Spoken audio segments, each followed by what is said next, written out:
Antes de comenzar no olvides suscribirte, darle like y comentar. Puedes seguirme en mis redes sociales para apoyarme y proponerme nuevas historias. Enlaces en la descripción. El Hobbit. De J. R. Tolkien. Capítulo 17. Las nubes estallan. Al día siguiente las trompetas sonaron temprano en el campamento. Pronto se vio un mensajero que corría por la senda estrecha. Se detuvo a cierta distancia, y les hizo señas, preguntando si Thorin escucharía otra embajada, ya que había nuevas noticias y las cosas habían cambiado. Eso será por Dain, dijo Thorin cuando oyó el mensaje. Habrán oído que ya viene. Pensé que esto les cambiaría el ánimo. Ordénales que vengan en número reducido y sin armas y yo escucharé. Gritó al mensajero. Alrededor de mediodía, los estandartes del bosque y el lago se adelantaron de nuevo. Una compañía de 20 se aproximaba. Cuando llegaron al sendero, dejaron a un lado espadas y lanzas y se acercaron a la puerta. Admirados, los enanos vieron que entre ellos estaban tanto Bardo como el rey elfo, y delante un hombre viejo, envuelto en una capa y con un capuchón en la cabeza, portando un pesado cofre de madera remachado de hierro. Salud, Thorin, dijo Bardo. ¿Aún no has cambiado de idea? No cambian mis ideas con la salida y puesta de unos pocos soles, respondió Thorin. Has venido a hacerme preguntas ociosas. Aún no se ha retirado el ejército elfo, como he ordenado. Hasta entonces, de nada servirá que vengas a negociar conmigo. No hay nada, entonces, por lo que serías parte de tu oro.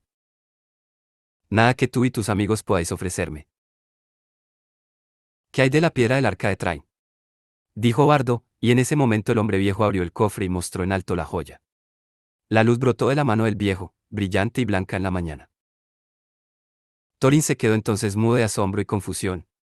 Nadie dijo nada por largo rato.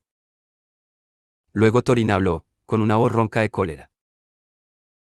Esa piedra fue de mi padre y es mía. ¿Por qué habría de comprar lo que me pertenece? Sin embargo, el asombro lo venció al fin y añadió, pero, ¿cómo habéis obtenido la reliquia de mi casa, si es necesario hacer esa pregunta a unos ladrones?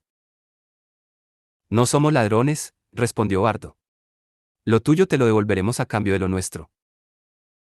¿Cómo la conseguisteis? Gritó Thorin cada vez más furioso. Yo se la di. Chilló Bilbo, que espiaba desde el parapeto, ahora con un horrible pavor. Tú, gritó Thorin volviéndose hacia él y aferrándolo con las dos manos. Tú, hobbit miserable. Tú, pequeñajo, saqueador. Gritó, faltándole las palabras, y meneó al pobre Bilbo como si fuese un conejo. Por la barba de Durin. Me gustaría que Gandalf estuviese aquí. Maldito sea por haberte escogido. Que la barba se le marchite. En cuanto a ti, te estrellaré contra las rocas. Gritó y levantó a Bilbo. Quieto. Tu deseo se ha cumplido. Dijo una voz, el hombre viejo del cofre echó a un lado la capa y el capuchón. He aquí a Gandalf y parece que a tiempo. Si no te gusta mi saqueador, por favor no le hagas daño. Déjalo en el suelo y escucha primero lo que tiene que decir. Parecéis todos confabulados. Dijo Thorin dejando caer a Bilbo en la cima del parapeto. Nunca más tendré tratos con brujos o amigos de brujos. ¿Qué tienes que decir, descendiente de ratas? Vaya. Vaya. Dijo Bilbo. Ya sé que todo esto es muy incómodo. ¿Recuerdas haber dicho que podría escoger mi propia 14ª parte? Quizá me lo tomé demasiado literalmente, me han dicho que los enanos son más corteses en palabras que en hechos. Hubo un tiempo, sin embargo, en el que parecías creer que yo había sido de alguna utilidad. Y ahora me llamas descendiente de ratas. Ese es el servicio que tú y tu familia me han prometido, Thorin. Piensa que he dispuesto de mi parte como he querido, y olvídalo ya. Lo haré, dijo Thorin ceñudo. Te dejaré marchar, pero que nunca nos encontremos otra vez. Luego se volvió y habló por encima del parapeto. Me han traicionado, dijo. Todos saben que no podría dejar de redimir la piedra del arca, el tesoro de mi palacio. Daré por ella una 14ª parte del tesoro en oro y plata, sin incluir las piedras preciosas, mas eso contará como la parte prometida de ese traidor, y con esa recompensa partirá, y vosotros la podréis dividir como queráis. Tendrá bien poco, no lo dudo. Tomadlo, si lo queréis vivo, nada de mi amistad irá con él. Ahora, baja con tus amigos. Dijo a Bilbo, o te arrojaré al abismo. ¿Qué hay del oro y la plata? Preguntó Bilbo. Te seguirá más tarde, cuando esté disponible, dijo Thorin. Baja. Guardaremos la piedra hasta entonces. Le gritó Bardo. No estás haciendo un papel muy espléndido como rey bajo la montaña, dijo Gandalf, pero las cosas aún pueden cambiar. Cierto que pueden cambiar, dijo Thorin, y ya cavilaba, tan aturdido estaba por el tesoro, si no podría recobrar la piedra del arca con la ayuda de Dain, y retener la parte de la recompensa. Y así fue Bilbo expulsado del parapeto, y con nada a cambio de sus apuros, excepto la armadura que Thorin ya le había dado. Más de uno de los enanos sintió vergüenza y lástima cuando vio partir a Bilbo. Adiós, les gritó. Quizá nos encontremos otra vez como amigos. Fuera, gritó Thorin. Llevas contigo una malla tejida por mi pueblo y es demasiado buena para ti. No se la puede atravesar con flechas, pero si no te das prisa, te pincharé esos pies miserables. De modo que apresúrate. No tan rápido, dijo Bardo. Te damos tiempo hasta mañana. Regresaremos a la hora del mediodía y veremos si has traído la parte del tesoro que hemos de cambiar por la piedra. Si en esto no nos engañas, entonces partiremos y el ejército elfo retornará al bosque. Mientras tanto, adiós. Con eso, volvieron al campamento, pero Thorin envió por Roag correos a Dain, diciendo lo que había sucedido e instándole a que viniese con una rapidez cautelosa. Pasó aquel día y la noche. A la mañana siguiente, el viento cambió al oeste, y el aire estaba oscuro y tenebroso. Era aún temprano cuando se oyó un grito en el campamento. Llegaron mensajeros a informar que una hueste de enanos había aparecido en la estribación oriental de la montaña y que ahora se apresuraba hacia Valle. Dain había venido. Había corrido toda la noche, y de este modo habían llegado sobre ellos más pronto de lo que habían esperado. Todos los enanos de la tropa estaban ataviados con cotas de malla de acero que les llegaban a las rodillas, y unas calzas de metal fino y flexible, tejido con un procedimiento secreto que solo la gente de Dain conocía, les cubrían las piernas. Los enanos son sumamente fuertes para su talla, pero la mayoría de estos eran fuertes aún entre los enanos. En las batallas se empuñaban pesados azadones que se manejaban con las dos manos. Además, todos tenían al costado una espada ancha y corta, y un escudo redondo les colgaba de las espaldas. Llevaban las barbas partidas y trenzadas, sujetas al cinturón. Las viseras eran de hierro, lo mismo que el calzado, y las caras eran todas sombrías. Las trompetas llamaron a hombres y elfos a las armas. Pronto vieron a los enanos, que subían por el valle a buen paso. Se detuvieron entre el río y la estribación del este, pero unos pocos se adelantaron, cruzaron el río y se acercaron luego al campamento. Allí depusieron las armas y alzaron las manos en señal de paz. Bardo salió a encontrarlos y fue Bilbo con él. Nos envía en hijo de Nain, dijeron cuando se les preguntó. Corremos junto a nuestros parientes de la montaña, pues hemos sabido que el reino de antaño se ha renovado. Pero, ¿quiénes sois vosotros que acampáis en el llano como enemigos ante murallas defendidas? Esto, naturalmente, en el lenguaje de entonces, cortés y bastante pasado de moda, significaba simplemente, aquí no tenéis nada que hacer. Vamos a seguir, o sea, marchaos o pelearemos con vosotros. Se proponían seguir adelante, entre la montaña y el recodo del agua, pues allí el terreno estrecho no parecía muy protegido. Por supuesto, Bardo se negó a permitir que los enanos fueran directamente a la montaña. Estaba decidido a esperar a que trajesen fuera la plata y el oro, para ser cambiados por la piedra del arca, pues no creía que esto pudiera ocurrir una vez que aquella numerosa y hosca compañía hubiera llegado a la fortaleza. Habían traído consigo gran cantidad de suministros, pues los enanos son capaces de soportar cargas muy pesadas, y casi toda la gente de Dain, a pesar de que habían marchado a paso vivo, llevaba a hombros unos fardos enormes, que se sumaban al peso de los azadones y los escudos. Hubieran podido resistir un sitio durante semanas, y en ese tiempo quizá vinieran más enanos, pues Thorin tenía muchos parientes. Quizá fueran capaces también de abrir de nuevo alguna otra puerta, y guardarla, de modo que los sitiadores tendrían que rodear la montaña, y no eran tantos en verdad. Estos eran precisamente los planes de los enanos, pues los cuervos mensajeros habían estado muy ocupados yendo de Thorin a Dain, pero por el momento el paso estaba obstruido, así que luego de unas duras palabras, los enanos mensajeros se retiraron murmurando, cabizbajos. Bardo había enviado enseguida unos mensajeros a la puerta, pero no había allí oro ni pago alguno. Tan pronto como estuvieron a tiro, les cayeron flechas, y se apresuraron a regresar. Por ese entonces, todo el campamento estaba en pie, como preparándose para una batalla, pues los enanos de Dain avanzaban por la orilla del este. Tontos, rió Bardo. Acercarse así bajo el brazo de la montaña.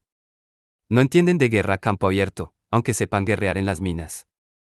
Muchos de nuestros arqueros y lanceros aguardan ahora escondidos entre las rocas del flanco derecho. Las mallas de los enanos pueden ser buenas, pero se las pondrá a prueba muy pronto. Caigamos sobre ellos desde los flancos antes de que descansen. Pero el rey elfo dijo: mucho esperaré antes de pelear por un botín de oro. Los enanos no pueden pasar, si no se lo permitimos, o hacer algo que no lleguemos a advertir. Esperaremos a ver si la reconciliación es posible. Nuestra ventaja en número bastará, si al fin hemos de librar un desgraciado combate.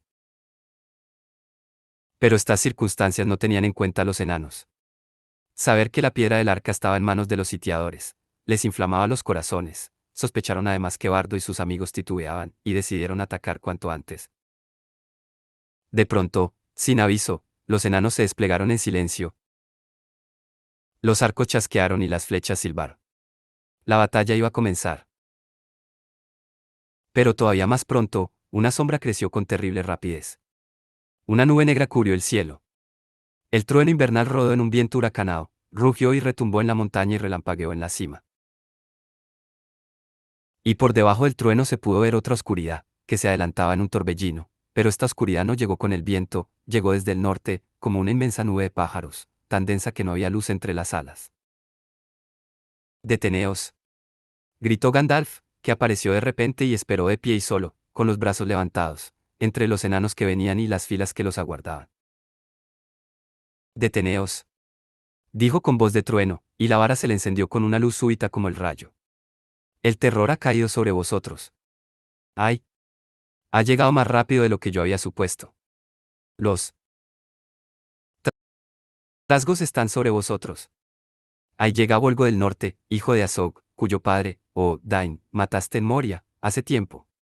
Mirad. Los murciélagos se ciernen sobre el ejército como una nube de langostas. Montan en lobos, y los vargos vienen detrás. El asombro y la confusión cayó sobre todos ellos. Mientras Gandalf hablaba, la oscuridad no había dejado de crecer. Los enanos se detuvieron y contemplaron el cielo. Los elfos gritaron con muchas voces. «Venid», llamó Gandalf. «Hay tiempo de celebrar consejo. Que Dain hijo de Nain se reúna enseguida con nosotros». Así empezó una batalla que nadie había esperado. La llamaron la batalla de los 5 ejércitos, y fue terrible. De una parte luchaban los trasgos y los lobos salvajes, y por la otra, los elfos, los hombres y los enanos. Así fue como ocurrió. Desde que el gran trasgo de las montañas brumosas había caído, los trasgos odiaban más que nunca a los enanos. Habían mandado mensajeros de acá para allá entre las ciudades, colonias y plazas fuertes, pues habían decidido conquistar el dominio del norte. Se habían informado en secreto, y prepararon y forjaron armas en todos los escondrijos de las montañas. Luego se pusieron en marcha, y se reunieron en valles y colinas, yendo siempre por túneles o en la oscuridad, hasta llegar a las cercanías de la gran montaña Gundabad del norte, donde tenían la capital. Allí juntaron un inmenso ejército, preparado para caer en tiempo tormentoso sobre los ejércitos desprevenidos del sur. Estaban enterados de la muerte de Smaug y el júbilo les encendía el ánimo, y noche tras noche se apresuraron entre las montañas, y así llegaron al fin desde el norte casi pisándole los talones a Dain. Ni siquiera los cuervos supieron que llegaban, hasta que los vieron aparecer en las tierras abruptas, entre la montaña solitaria y las colinas. ¿Cuánto sabía Gandalf? No se puede decir, pero está claro que no había esperado ese asalto repentino. Este fue el plan que preparó junto con el rey elfo y bardo, y con Dain, pues el señor enano ya se les había unido, los trasgos eran enemigos de todos, y cualquier otra disputa fue enseguida olvidada. No tenían más esperanza que la de atraer a los trasgos al valle entre los brazos de la montaña, y ampararse en las grandes estribaciones del sur y el este. Aún de este modo correrían peligro, si los trasgos alcanzaban a invadir la montaña, atacándolos entonces desde atrás y arriba, pero no había tiempo para preparar otros planes o para pedir alguna ayuda. Pronto pasó el trueno, rodando hacia el sudeste, pero la nube de murciélago se acercó, volando bajo por encima de la montaña, y se agitó sobre ellos, tapándoles la luz y asustándolos. A la montaña, les gritó Bardo. Pronto, a la montaña. Tomemos posiciones mientras todavía hay tiempo. En la estribación sur, en la parte más baja de la falda y entre las rocas, se situaron los elfos, en la del este, los hombres y los enanos. Pero Bardo y algunos de los elfos y hombres más ágiles escalaron la cima de la loma occidental para echar un vistazo al norte. Pronto pudieron ver la tierra a los pies de la montaña, oscurecida por una apresurada multitud. Luego la vanguardia se arremolinó en el extremo de la estribación y entró atropelladamente en valle. Estos eran los jinetes más rápidos, que cabalgaban en lobos, y ya los gritos y aullidos hendían el aire a lo lejos. Unos pocos valientes se les enfrentaron, con un amago de resistencia, y muchos cayeron allí antes que el resto se retirara y huyese a los lados. Como Gandalf esperara, el ejército trasgo se había reunido detrás de la vanguardia, a la que se habían resistido, y luego cayó furioso sobre el valle, extendiéndose aquí y allá entre los brazos de la montaña, buscando al enemigo. Innumerables eran los estandartes, negros y rojos, y llegaban como una marea furiosa y en desorden. Fue una batalla terrible. Bilbo no había pasado nunca por una experiencia tan espantosa, y que luego odiara tanto, y esto es como decir que por ninguna otra cosa se sintió tan orgulloso, hasta tal punto que fue para él durante mucho tiempo un tema de charla favorito, aunque no tuvo en ella un papel muy importante. En verdad puedo decir que muy pronto se puso el anillo y desapareció de la vista, aunque no de todo peligro. Un anillo mágico de esta clase no es una protección completa en una carga de trasgos, ni detiene las flechas voladoras ni las lanzas salvajes, pero ayuda a apartarse del camino, e impide que escojan tu cabeza entre otras para que un trasgo espadachín te la rebane de un tajo. Los elfos fueron los primeros en cargar. Tenían por los trasgos un odio amargo y frío. Las lanzas y espadas brillaban en la oscuridad con un helado reflejo, tan mortal era la rabia de las manos que las esgrimían. Tan pronto como la horda de los enemigos aumentó en el valle, les lanzaron una lluvia de flechas, y todas resplandecían como azuzadas por el fuego. Detrás de las flechas, un millar de lanceros bajó de un salto y embistió. Los chillidos eran ensordecedores. Las rocas se tiñeron de negro con la sangre de los trasgos. Y cuando los trasgos se recobraron de la furiosa embestida, y detuvieron la carga de los elfos, todo el valle estalló en un rugido profundo. Con gritos de Moria y Dain, Dain, los enanos de las colinas de hierro se precipitaron sobre el otro flanco, empuñando los azadones, y junto con ellos llegaron los hombres del lago armados con largas espadas. El pánico dominó a los trasgos, y cuando se dieron vuelta para enfrentar este ataque, los elfos cargaron otra vez con bríos renovados. Ya muchos de los trasgos huían río abajo para escapar de la trampa, y muchos de los lobos se volvían contra ellos mismos, y destrozaban a muertos y heridos. La victoria parecía inmediata cuando un griterío sonó en las alturas. Unos trasgos habían escalado la montaña por la otra parte, y muchos ya estaban sobre la puerta, en la ladera, y otros corrían temerariamente hacia abajo, sin hacer caso de los que caían chillando al precipicio, para atacar las estribaciones desde encima. A cada una de estas estribaciones se podía llegar por caminos que descendían de la masa central de la montaña. Los defensores eran pocos y no podrían cerrarles el paso durante mucho tiempo. La esperanza de victoria se había desvanecido del todo. Solo habían logrado contener la primera embestida de la marea negra. El día avanzó. Otra vez los trasgos se reunieron en el valle. Luego vino una horda de vargos, brillantes y negros como cuervos, y con ello la guardia personal de Volgo, trasgos de enorme talla, con cimitarras de acero. Pronto llegaría la verdadera oscuridad, en un cielo tormentoso, mientras, los murciélagos revoloteaban aún alrededor de las cabezas y los oídos de hombres y elfos, o se precipitaban como vampiros sobre las gentes caídas.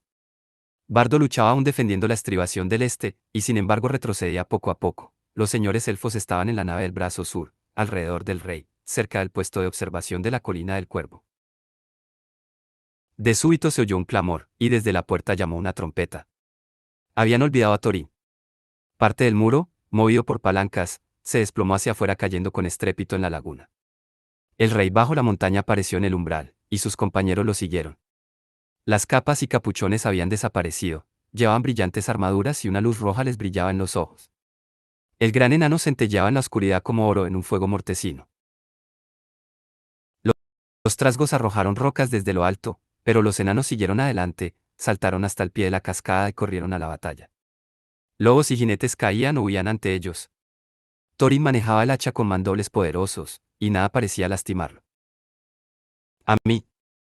A mí. Elfos y hombres. A mí. Oh, pueblo mío. Gritaba, y la voz resonaba como una trompa en el valle. Hacia abajo, en desorden, los enanos de Dain corrieron a ayudarlo. Hacia abajo fueron también muchos de los hombres del lago, pues Bardo no pudo contenerlos, y desde la ladera opuesta, muchos de los lanceros elfos. Una vez más los trasgos fueron rechazados al valle, y allí se amontonaron hasta que valle fue un sitio horrible y oscurecido por cadáveres. Los vargos se dispersaron y Thorin se volvió a la derecha contra la guardia personal de Volgo. Pero no alcanzó a atravesar las primeras filas. Ya tras él yacían muchos hombres y muchos enanos, y muchos hermosos elfos que aún tendrían que haber vivido largos años, felices en el bosque. Y a medida que el valle se abría, la marcha de Thorin era cada vez más lenta. Los enanos eran pocos, y nadie guardaba los flancos. Pronto los atacantes fueron atacados y se vieron encerrados en un gran círculo, cercados todo alrededor por trasgos y lobos que volvían a la carga. La guardia personal de Volgo cayó aullando sobre ellos, introduciéndose entre los enanos como olas que golpean acantilados de arena. Los otros enanos no podían ayudarlos, pues el asalto desde la montaña se renovaba con redoblada fuerza, y hombres y elfos eran batidos lentamente a ambos lados. A todo esto, Bilbo miraba con aflicción. Se había instalado en la colina del Cuervo, entre los elfos, en parte porque quizá allí era posible escapar, y en parte, el lado tuc de la mente de Bilbo, porque si iban a mantener una última posición desesperada, quería defender al rey elfo. También Gandalf estaba allí de algún modo, sentado en el suelo, como meditando, preparando quizá un último soplo de magia antes del fin. Este no parecía muy lejano. No tardará mucho ya, pensaba Bilbo. Antes que los trasgos ganen la puerta y todos nosotros caigamos muertos o nos obliguen a descender y nos capturen. Realmente, es como para echarse a llorar, después de todo lo que nos ha pasado. Casi habría preferido que el viejo Smaug se hubiese quedado con el maldito tesoro, antes de que lo consigan esas viles criaturas, y el pobrecito Bombur y Balin y Fili y Kili y el resto tengan mal fin, y también Bardo y los hombres del lago y los alegres elfos. ¡Ay, mísero de mí! He oído canciones sobre muchas batallas, y siempre he entendido que la derrota puede ser gloriosa. Parece muy incómoda, por no decir desdichada. Me gustaría de veras estar fuera de todo esto. Con el viento, se esparcieron las nubes, y una roja puesta del sol rasgó el oeste. Advirtiendo el brillo repentino en las tinieblas, Bilbo miró alrededor y chilló. Había visto algo que le sobresaltó el corazón, unas sombras oscuras, pequeñas aunque majestuosas, en el resplandor distante. Las águilas. Las águilas. Vociferó. Vienen las águilas. Los ojos de Bilbo rara vez se equivocaban. Las águilas venían con el viento, hilera tras hilera, en una hueste tan numerosa que todos los aguileros del norte parecían haberse reunido allí. Las águilas. Las águilas. Gritaba Bilbo, saltando y moviendo los brazos. Si los elfos no podían verlo, al menos podían oírlo. Pronto ellos gritaron también, y los ecos corrieron por el valle. Muchos ojos expectantes miraron arriba, aunque aún nada se podía ver, excepto desde las estribaciones meridionales de la montaña. Las águilas. Gritó Bilbo otra vez, pero en ese momento una piedra cayó y le golpeó con fuerza al yelmo, y el hobbit se desplomó y no vio nada más.